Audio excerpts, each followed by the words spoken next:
Welcome to Democracy Now!, democracynow.org, the War and Peace Report. I'm Amy Goodman.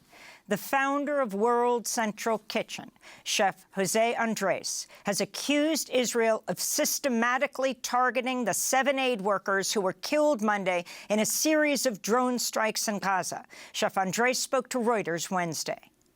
The end is what we know, what everybody knows, that 7 team members between the specialty security people we have, 3 British individuals and 3 international crew plus 1 Palestinian, that they were targeted systematically, car by car. The killing of the aid workers has sparked global outrage. World Central Kitchen and other aid groups have halted aid deliveries at a time when northern Gaza is facing famine.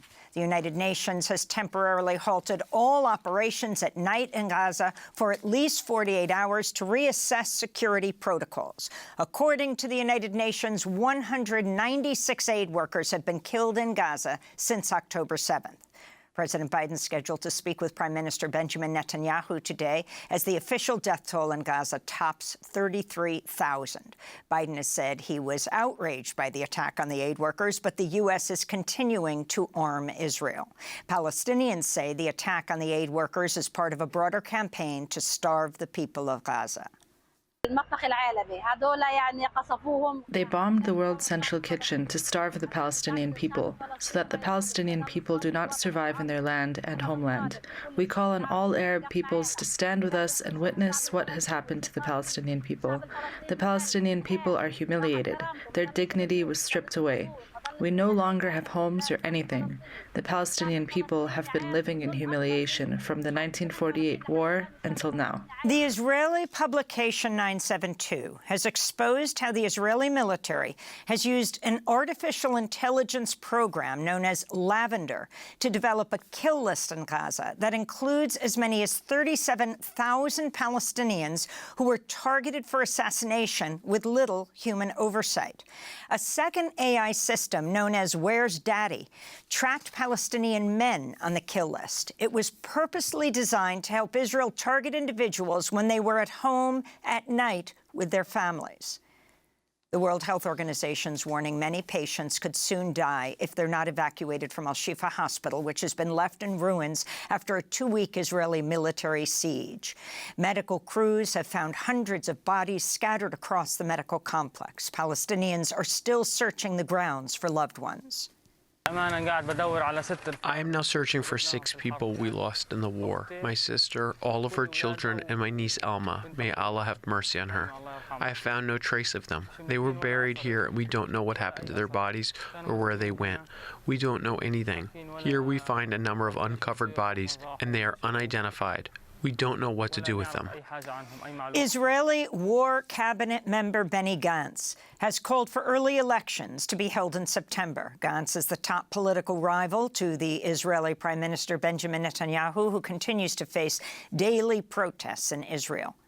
In Britain, pressure is growing on Prime Minister Rishi Sunak to suspend arms sales to Israel. 3 former British Supreme Court justices have joined hundreds of lawyers, legal academics, and retired judges to warn that continued arms sales could make Britain complicit in genocide. This is David Lammy, foreign policy chief of the opposition Labour Party. All of the British public can see the scenes coming out of Gaza, children lying in rubble, deep concerns being made about international human rights law. And for all of those reasons, that advice should be published. And if it is the case that international law has been contravened, then it's absolutely right that offensive arms are suspended to Israel. Meanwhile, Spanish Prime Minister Pedro Sanchez says his country will recognize Palestinian statehood by July. This comes as Palestine's UN representatives have renewed a push for full membership at the international body. Here in New York, tallies from Tuesday's primary election show around 12% of Democratic voters in New York State cast a blank ballot instead of voting for President Biden. In Ukraine, Russian drones hit multiple apartment buildings in Kharkiv early this morning, killing at least 4 people, including rescue workers. This is a 77-year-old survivor of the attack. It is dark there, impossible to see. All the windows are broken, everything blown out, nothing is left. It's good that we're alive, thank God. NATO members met Wednesday to discuss long-term military funding for Ukraine. NATO's weighing a possible $100 billion 5-year fund in what's seen as a Trump-proof way of ensuring continued support to Kyiv, even if he's elected president. In related news, Ukraine is lowering its conscription age from 27 to 25 as the war grinds on for a 3rd year following Russia's invasion. In Russia, a court sentenced in absentia Russian-Canadian artist and Pussy Riot activist Pyotr Vervizov to 8 years in prison for social media posts condemning the invasion of Ukraine. Verzilov announced last year he joined the Ukrainian army fighting against Russian forces, though his current whereabouts are uncertain. Turkey's top election authority says it's reinstating the victory of Abdullah Zedan of the pro-Kurdish People's Equality and Democracy Party after his removal led to protests and a crackdown by police. Zedan won over 55% of the vote in the eastern city of Van in Sunday's elections, but the city's election board denied him victory, saying he was disqualified due to a previous conviction. The local election board had said the mayorship should instead go to the candidate of President Recep Tayyip Erdogan's AK party, who won just 27% of the vote.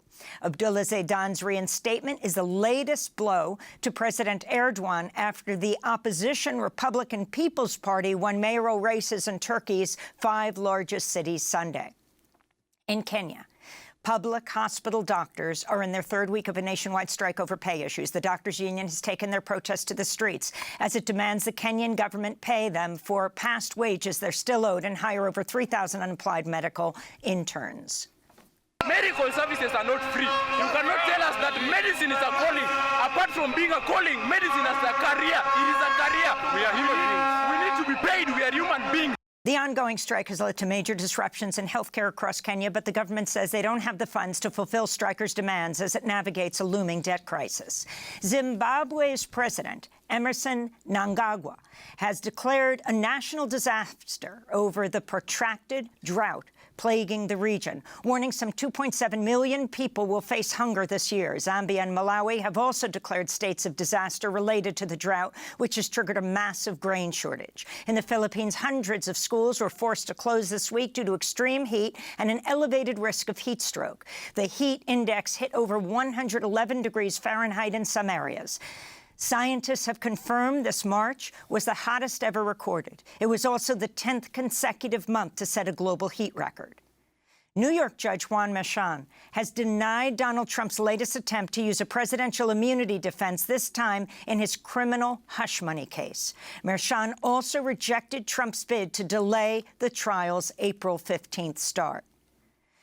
The last 2 survivors of the 1921 Tulsa Race Massacre appeared at Oklahoma Supreme Court this week in a bid to revive their reparations lawsuit.